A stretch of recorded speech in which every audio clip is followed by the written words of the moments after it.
Welcome. This is the Post-Secondary Transition Podcast, where we have conversations around the ins and outs and everything in between of the transition process for families of students with disabilities. I'm one of the hosts. My name is Meghan Smallwood, and I am a public school transition coordinator. And as always, I have my co-host with me. My name is Patrick Cadigan. I am also a public school transition coordinator. Here we go again. We are back. For our last episode, we had the first part of our discussion with Kelly Nelson and her helping us to understand more about ABLE accounts.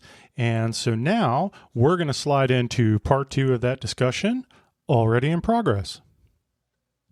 But then at the same time, it does sound like there is some flexibility. And what I mean by that is like, so for example, if you had a grandmother or grandfather who wanted to contribute money, then they can provide the money to, the bank holder, and then that money can then go into this account as it was intended.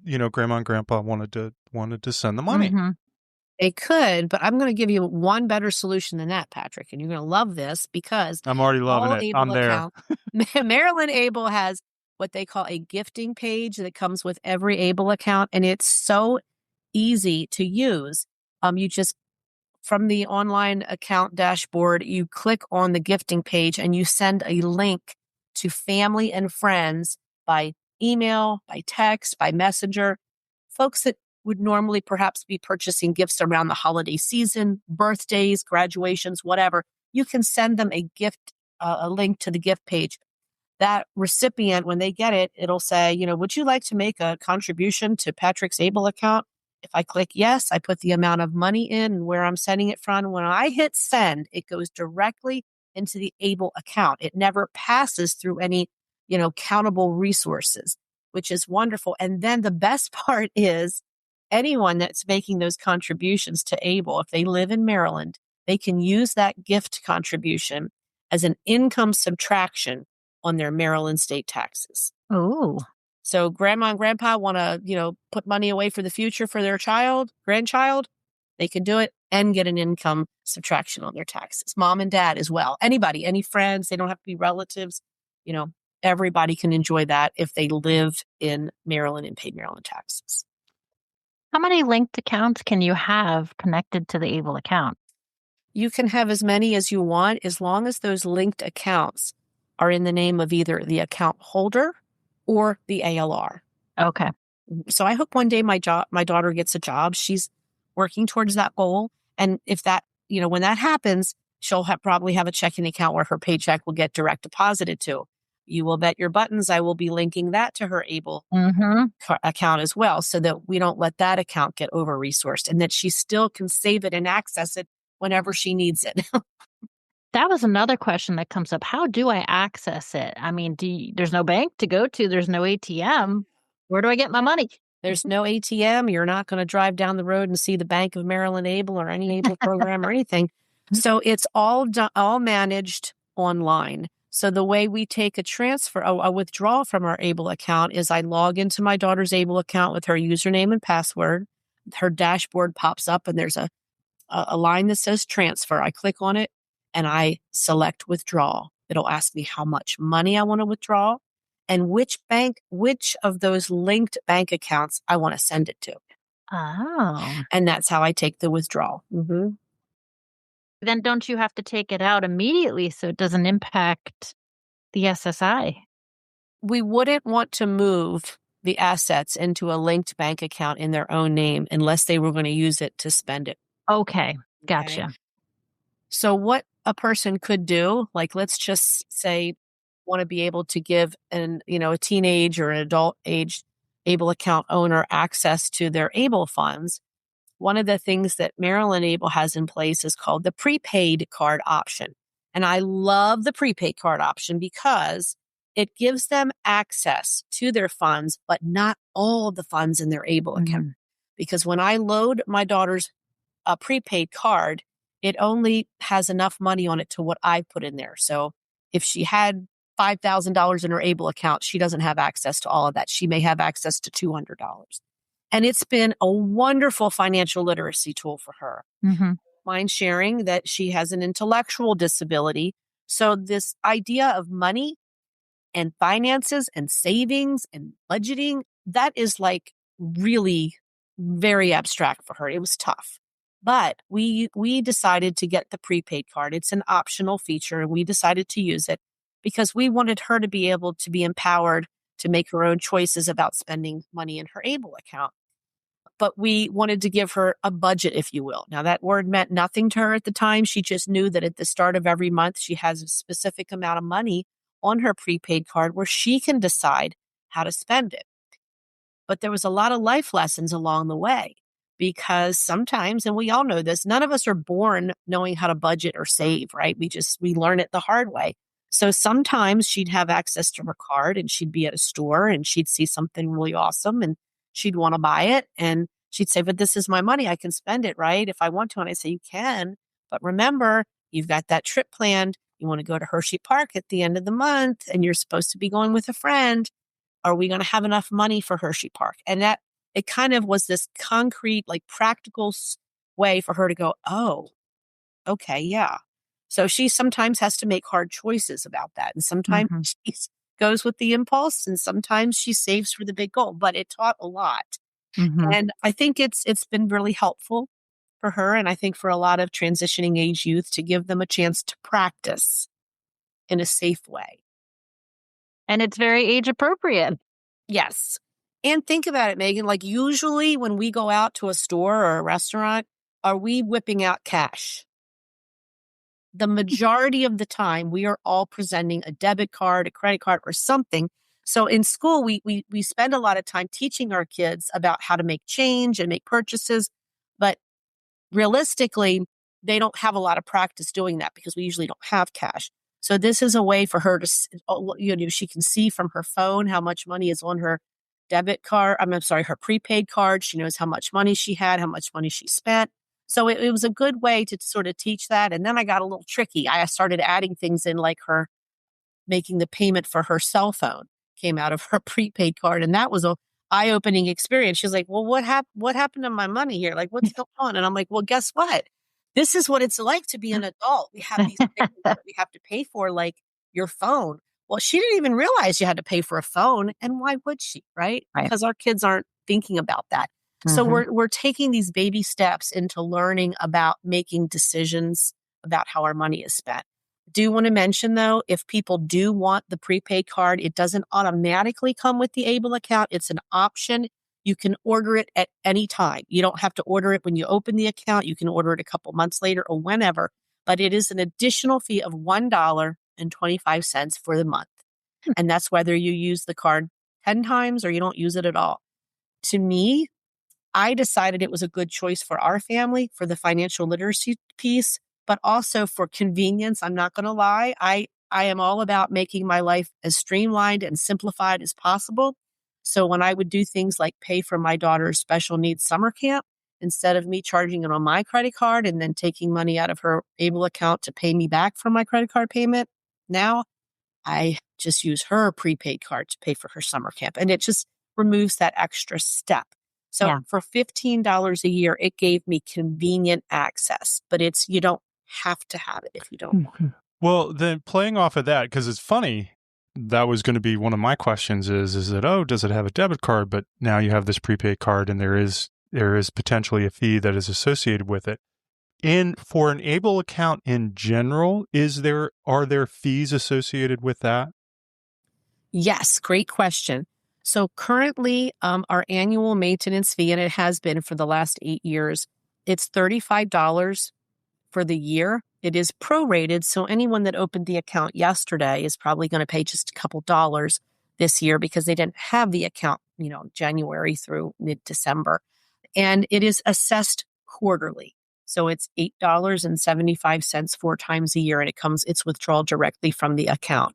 And the reason that we have an account maintenance fee is because the Maryland ABLE program is facilitated under the Maryland State Treasurer's Office.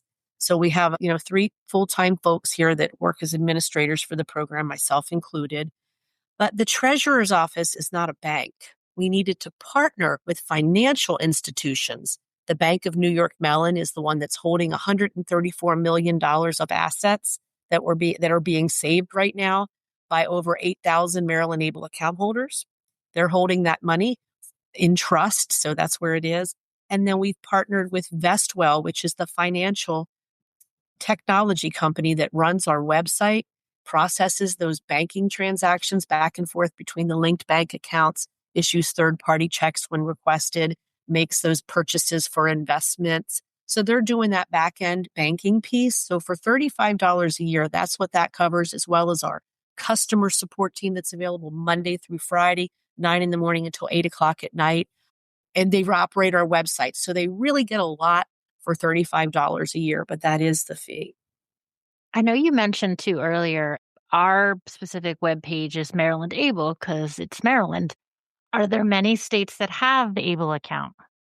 Currently, there's 47 ABLE programs nationwide, and Maryland is just one of them. So when people decide on which ABLE program they want to be with, they do have a choice. If you live in Maryland and you're interested in opening an account in another state for whatever reason, if that state is open for national enrollment, you can do so. There's a couple of states, I know Florida for sure, and I think Louisiana, they're restricted to just in-state residents because Florida pays the administrative fees. There is no annual maintenance fee in Florida. So they're not going to let people from other states open Florida ABLE accounts because their state treasury is paying for that. So that's how it works. And if people are interested in learning about, other ABLE programs around the country, I have some great resources. One is called ABLE Today. It's www.abletoday, all spelled out, .org. Pardon me. And that will show you all the ABLE programs that exist.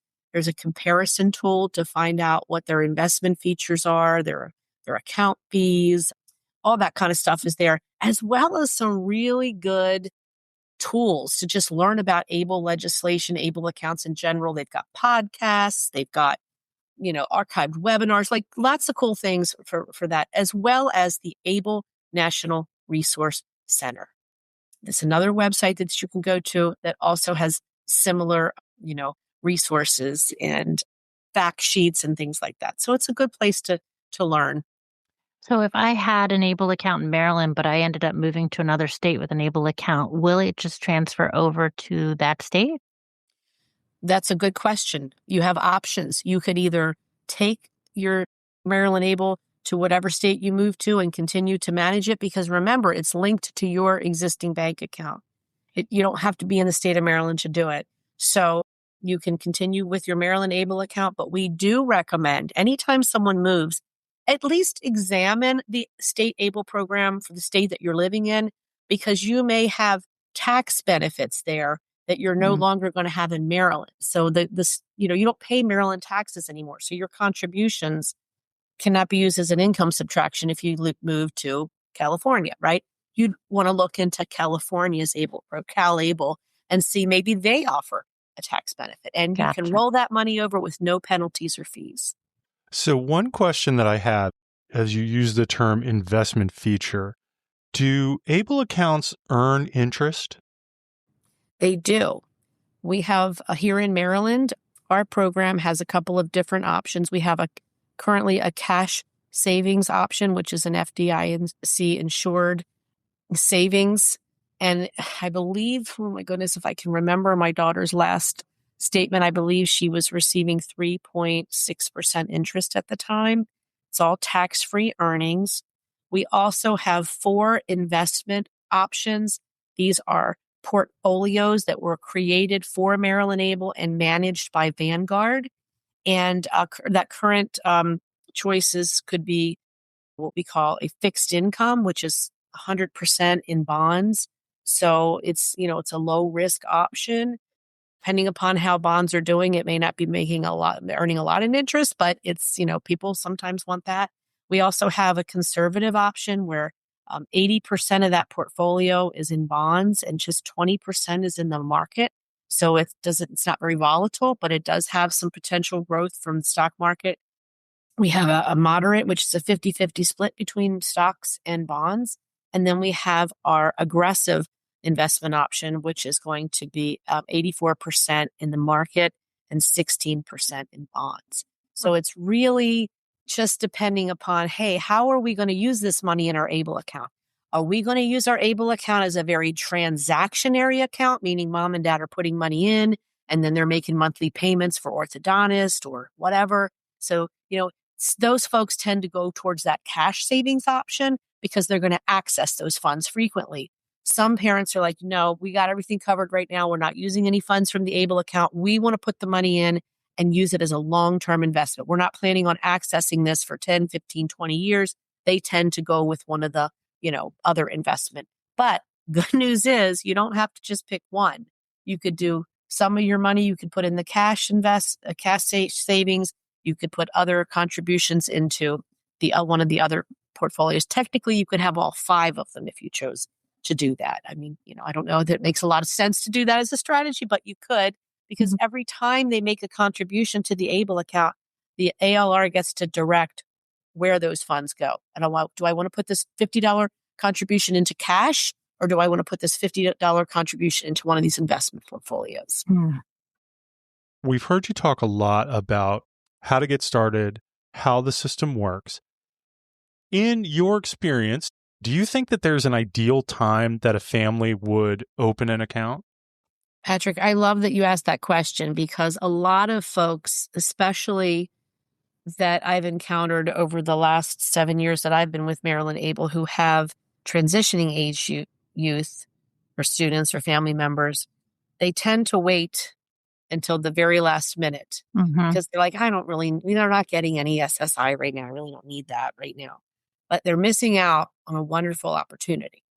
I know in my journey is a little bit differently because my daughter was born with a brain injury, and there was extensive hospitalizations and medical expenses and medical equipment and diagnostics and continued hospitalizations over the years. Had ABLE accounts existed back then, it would have been a game changer for my family, because I know that, when we were in the hospital for 101 days in intensive care, friends were calling and saying, what can I do? Other than bringing a meal over to feed my other children and my husband who was taking care of them at home, I could have said, yeah, we're facing $700 a month equipment rental. We're, facing the specialty formula that was $400 a month. We didn't have any benefits for that. We didn't have Medicaid or anything. People could have used that gifting page and helped out. So there's that for those with the wee ones, people that are starting out with a child that's diagnosed early. You can take advantage of using those funds to pay for all the additional costs that we have in raising a child with a disability. But I think that it also, along the way, sets an example about saving money and putting money aside. And we try to talk to my daughter about how we put money into her ABLE account, and we're saving some for the future. We're using some now. But mostly to get that low-lying fruit done, check the simple stuff off the list, because when you get to that transition age, and the closer you get to exiting the school system, it's just like things are flying at you left and right. And it's things that you've been talking about in your IEP meetings for years. Oh my gosh, now you got to take action on all this stuff. Get that account set up long before the transition time, because you don't want to get to the situation where your family member has money in their own name more than $2,000. And it's possible, guys. Over 18 years, mom and dad, grandparents put money into a checking or savings account for them. It could be over $2,000. Don't be denied SSI benefits because your child has an eligible disability, but they had too much money. So I say, take care of that low-lying fruit. Great point, because I know, we start working with families when their child turns 14, and I know that 15, 16, 17 families will ask, well, what should I be doing? What should I be doing? Because you can't do a lot until they reach that milestone of 18. This is one of those things that you're right. They can check off the list and they don't have to worry about it. And I have encountered families who didn't realize it until it was almost too late that there was too much money in an account because, the grandparents passed away and left an inheritance, and they didn't think of anything of it. They just figured they'd be set for the future, not realizing the jeopardy they're putting the SSI and the Medicaid in. So just to have it prepared and know that it's there to keep you on track is a great option.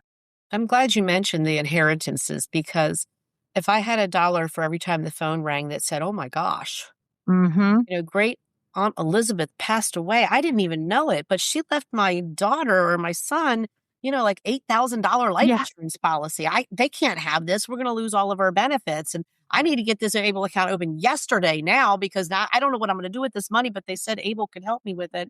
And also, let me warn you, those back payments. So even let's just say your Yeah. child doesn't have a lot of money in their own savings or checking, and you apply for SSI and they get it, but it takes sometimes 9 months, sometimes longer, 18 months, Yes. 2 years longer. You will get a substantial back payment from the time that you applied. These back payments can be $2,000, $5,000, $8,000, $10,000. It depends on how long and how much of a back payment. To no fault of your own, you're already over-resourced. Yeah. So then they have this situation where, like, we got to spend it down within this 9-month period. But what if they don't need it right then and there? Why are you just blowing through money just to get it out of their bank account when you could put that back payment in the Able account and access it when they actually need it? A lot of people that have benefited from the Able account from the back payments. You are so right, because I have brought that up many a times when families have told me that they're waiting. I said, well, get ready, because it's going to come and it's going to hit you hard. So you need to put that somewhere. Yes. Good Yeah. advice. I learned from the best.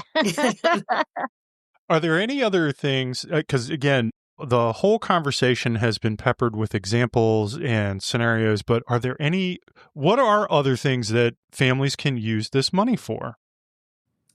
Well, it really can be literally anything. If I even was going to give you the cheater notes of the 2 things that the IRS has said you cannot use Able account funds for, I'll tell you right up front. It's gambling and purchasing gifts for other people. The reason they say that is because Able accounts are intended for the use of the beneficiary, the person with the disability. So they want to keep that really cut and dry. So if a person with a disability wants to buy a gift for Mother's Day, Father's Day, holidays, birthdays, whatever, use another source of funds, because that's one of the things that they do want to make sure that this is limited to the folks that are the beneficiaries.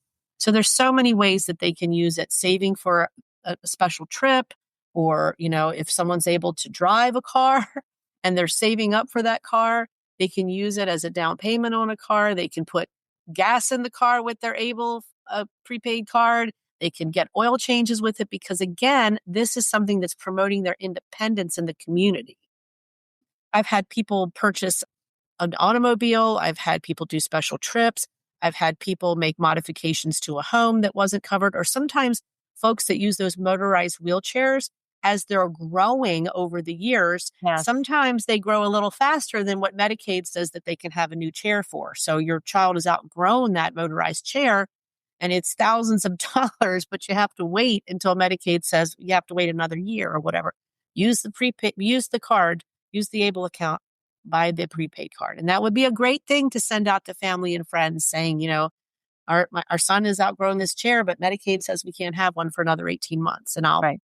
Can I share with you, out of the 8,333 Maryland Able account holders, there are 738 of them that are consistently using their gifting page around the holidays and birthdays and special occasions. And over the last 8 years, I've received over $5 million in gifts. Wow. You can't argue with the data. I mean, I love getting that data in, because it's like, wow, why not use the gifting page, especially if you have a really good reason that you're saving for a specific goal. And I know around this time, a lot of families are wondering, what do I get them? This is a great option. Absolutely. All right. You didn't bring it up, and I thought you were going to. When we talk about goals, did your daughter go to Disney World? She did. It took her about 3 years, and I was shocked that she set such a long-term goal when I was talking about savings, because it's hard, guys. It's hard for us. Like, we want things and we're like, but then there's this really cool restaurant I want to try. I mean, come on, we got to admit, it's hard to stick to a long-term goal. But she did it, and can I tell you how proud of herself she was to be able to go to Disney, get her own tickets, go to wherever she wanted to eat there. It was a really, it was the magical in the sense that she was at Disney, but to see that she stuck to her guns and saved that. So That's awesome. So yeah. where's the next trip going to be? Has she decided? Well, it's funny that you say that because in middle school, she was still in an inclusive classroom back in middle school. And they had a trip that was going to go to Spain that summer for anybody in the 6th grade. And she wanted to go. And we went to the meeting and they were talking about when the deposits were due and this, that, and the other. And I talked to the person afterwards. I said, obviously, Lily wants to go. She's probably going to need some help. I'd be happy to pay my own way to go with her or whatever. And they're like, well, we can't do that. We can't let any, non-school staff person, and we don't have a person we can dedicate to her. So she was brokenhearted. She couldn't go. Ever since then, she said she's going to Spain. So now she's saving money to go to Spain. Well, good for her. That's going to be a long-term goal. I don't think she has any idea how much that airfare is, but she's like, I didn't get to go and other people did. My friends went and I never got a chance. I'm going to go to Spain. And I'm like, all right, well, go ahead, start saving for it. There you go. Does she know where in Spain she wants to go? No, she just knows Spain. To Spain. Okay. To Spain. Well, tell her Barcelona is absolutely fantastic. I would love to go there. I hope she picks there because I want to go with her. It's definitely on my bucket list. So yeah, just you being able to use it for special savings goals. And sometimes they're like not that expensive, but it's something that's important to this student that they want. It could be a new laptop or whatever. I mean, it doesn't have to be a huge trip to Spain, but pretty cool. I think we've gone through all of our questions. I think we ran out of questions. I appreciate all of this. I genuinely had no idea. Like, that's one of the things that I love about this is that now, like, I'm as I am listening to you talk, I'm already thinking of like 3 or 4 of my students who I'm like, I'm going to reach out to their families. Well, that makes me happy. And I cannot tell you how much Maryland Able appreciates our partnership with our school systems. The county has always been a wonderful partner to us, inviting us to all the resource fairs, giving us opportunities and other presentations, because I mentioned there's 3 full-time staff that cover the entire state of Maryland. We cannot possibly be talking to everyone all the time. And our educators are at the table. They're at the IEP meetings, the annual meetings, and they have this wonderful opportunity to share that one-page flyer that MSDE created in collaboration with Maryland Able last year that just, provides an overview. And I get it. I've been the parent at the table. I mean, my daughter exited at 21. She started at 101 days old with the school system. So I've been in a lot of IFSP meetings and IEP meetings. And sometimes we can't hear things the first 2, 5, 10 times we see it. But eventually, as we get closer to that transition period and we're seeing it again and again, and we're being told about it, I'm really seeing where families are coming up to me at these resource fairs and saying, oh my gosh, I learned about this at my IEP meeting. It was always there, or people were talking about it before, but the light bulb is starting to go on. So thank you for the work that you're doing and helping us to connect with families. Absolutely. And we always appreciate you coming to our fair and our workshops. I know we have one coming up in the spring. So we appreciate your knowledge and your willingness to give us the information to share out. Thank you. We love it. Well, fantastic. Well, I'm going to say that is going to be a great place for us then to end this conversation. Kelly, cannot thank you enough. Fantastic. It was a great conversation. I love it. Thanks, guys. It was a lot of fun and I really appreciate it.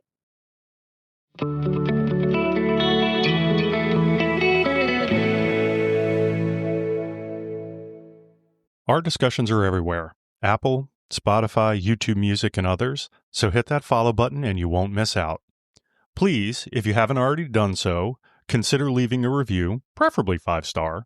It helps you spread the word and it helps us because we know you're listening. Links to the information from our conversations are always in our show notes.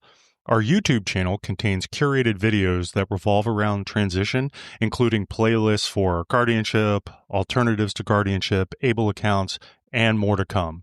And then finally, check out our website, www.postsecondarytransition.com, full of information and links to more resources. Thanks so much for your time spent with us, and we look forward to talking again soon.